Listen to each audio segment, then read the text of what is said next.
আমরা 3 দিন আগে ছিলাম ডায়মন্ড হারবার মানে মানতা ভাঙা গ্রামের নাম। তো যেই মদ খোরের গজল শুরু করেছি তা ভাবিগুলো হাসতেছে, 32 পাটি দাঁত সব বেরিয়ে যাচ্ছে। বলছে ভাই এইবার তুমি একটা কাজ করেছো, না মোটাল্লাগুলো সব মদ খাই বেড়াই। না মদ খাওয়া যাবে না, মদ খাওয়া যাবে না, বকশিস দেবো, তবে কেউ বলে দিলি কিন্তু হবে না। মায়েদের জন্য 50 টাকা অফার, গজলের সুর বলতে পারলে নতুন গজল সুর বলতে হবে। আমারই প্রিয় কবি আজিবুলির লেখা, একদম নতুন গজলটা আপনি মার্কেটে আসেনি, ইনশাল্লাহ আসবে। অতি মূল্যবান কথা আমার প্রিয় কবি লিখেছেন। অ্যাকচুয়ালি মার্কেটে আসার আগে আমি বলে তো শেষ করে দিচ্ছি, মানে আমাদের তো প্রত্যেকদিন প্রোগ্রাম। চলুন মায়েরা মন দিয়ে শুনুন। ওমরে ফারুক এই ঘটনা ঘটেছিল। ওমরে ফারুক যখন লকব পেয়ে গেল, ওমরে ফারুক মদিনাতে ঘোষণা দিয়ে দিল যে মদ খাবে সেও শাস্তি পাবে, যে মদ বিক্রি করবে সেও শাস্তি পাবে। আমি যদি এমডি মতিউর রহমান একটা কথা ভুল বলি, এখানে এতগুলো 50-100 সোশ্যাল মিডিয়া চলছে, এরা তো ভুল না, এখানেই ভাইরাল হয়ে যাবে মতিউর জি, যেমন ভাইরাল হয়েছে মন্তাজুল। আমি ওইটা ভাইরাল হয়ে যাবো কোনদিন ফট করি কি, এজন্য আমি একটা ভুলভাল বলছি না, যেটা সঠিক সেটাই বলছি, মন দিয়ে শুনবে। ওমরে ফারুকের জামানায় এই ঘটনা ঘটেছিল। ওমরে ফারুক মদিনাতে ঘোষণা দিয়ে দিল যে মদ খাবে সেও শাস্তি পাবে, যে মদ বিক্রি করবে সেও শাস্তি পাবে। একদম নতুন গজল, এর মন দিয়ে শুনুন।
মদিনায় ঘোষণা হয়ে গেল, মদিনা মানুষ অবাক হয়ে গেল। তাই তো এ ওমরে ফারুক রাদিয়াল্লাহু আনহু এ বলে কি, আমরা তো মদিনার মানুষ, মদ না হলে বাঁচি না।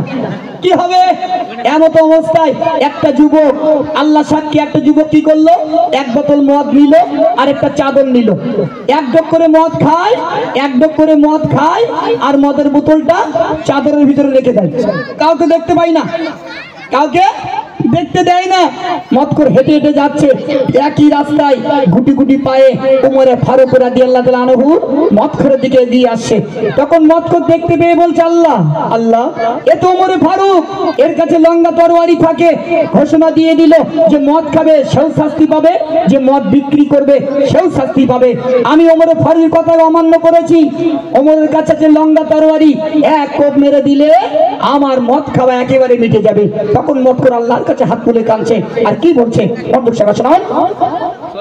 একদিন মত যাচ্ছিল পথে একদিন মত যাচ্ছিল পথে মতের পুতুল নিয়ে চাদরের ভিতরে মতের পুতুল নিয়ে চাদরের ভিতরে রাস্তার মাঝে দেখো রাস্তার মাঝে দেখো ওকে দেখা সেটি মনে কি করে কোনো যাব না সেটি মনে কি করে কোনো যাব না হয়তো জাহানের বাদশা নবী জামানা হয়তো জাহানের বাদশা নবী জামানা খোদার ইশারায় মত দেয় দুঃখ হয়ে যায় খোদার ইশারায় মত দেয় উমরে ফারুক রাদিয়াল্লাহু আনহু যুবককে বলেন, এই যুবক তুমি আমাকে দেখে চাদরের ভেতরে কি রাখছো বলো। প্রমাণটা যদি নিতে চাও আমার মোবাইলে আছে, আমি স্টেজ থেকে লাভবো, আমাকে বলবেন, সঙ্গে সঙ্গে দিয়ে দেবো। কোথায় লেখা আছে কত নম্বর পাড়া কত নম্বর কি সব মোবাইলে ডাউনলোড করা আছে। এখান থেকে লাভবো, আপনারা বলবেন, সঙ্গে সঙ্গে দিয়ে দেবো। তাহলে আপনারা পরিষ্কার হয়ে যাবেন, আমি এমডি মতিউর রহমান আমিও পরিষ্কার হয়ে যাবো। মন দিয়ে শুনুন, ওমরে ফারুক তখন বলছে বলো তোমার চাদরের ভেতর কি। তখন মদখোর কাঁদছে আর বলছে আমার চাদরের ভিতরে একটুখানি দুধ রেখেছি দুধ। তখন ওমরে ফারুক রাদিয়াল্লাহু আনহু বলছে ওই চাদরটা সরাও দেখি কেমন দুধ আছে। আমার প্রিয় কবি আজিবুল সাহেব কি লিখছে মন দিয়ে শুনুন। হযরত উমর বলে দেখি হযরত উমর বলে দেখি চাদরের ভেতর কি মদখোর বলে অল্প কিছু দুধ রেখেছি মদখোর বলে অল্প কিছু দুধ রেখেছি ওরে ফারুক বলে দেখি ওরে ফারুক বলে দেখি ফাটি দুধ দেখি ওমর দেখে বল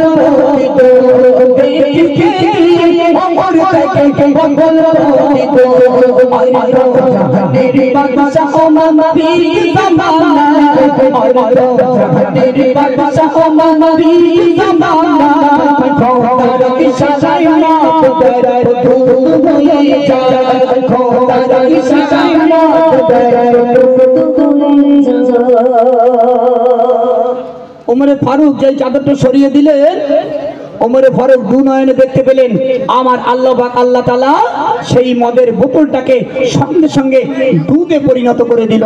একটু মন খুলে বলুন না সুবহানাল্লাহ, একটু জোরে বলুন। মদ করতে তখন ধুলাই পুড়ে গোড়াগড়ি খাচ্ছে, মদ করতে তখন ধুলাই পুড়ে গোড়াগড়ি খাচ্ছে, আল্লাহর কাছে কাঁদছে, বলছে আল্লাহ আল্লাহ সত্যি তুমি ওমরে ফারুকের হাতে আমাকে বাঁচিয়ে নিলে।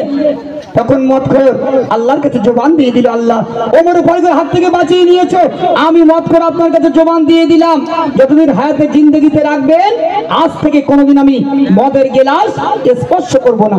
সেখান থেকে মদখোর তার জীবনে মদ খাওয়া ছেড়ে দিলেন। গজলটি অনেক বড়, আমি কি রেডি করতে পারিনি, সবাই মতন নতুন গজল নিয়েছি, তখন রেডি হয়নি, অর্ধেকটা পরিবেশন করলাম। আমার প্রিয় কবি আজিবুলের লেখা ইনশাল্লাহ। অ্যাকচুয়ালি আমাদের প্রত্যেকদিন অনুষ্ঠান, যারা লাইভ প্রোগ্রাম আসে এমডি মতিউর অফিসিয়ালে খুব ভালো করে জানে, প্রত্যেকটা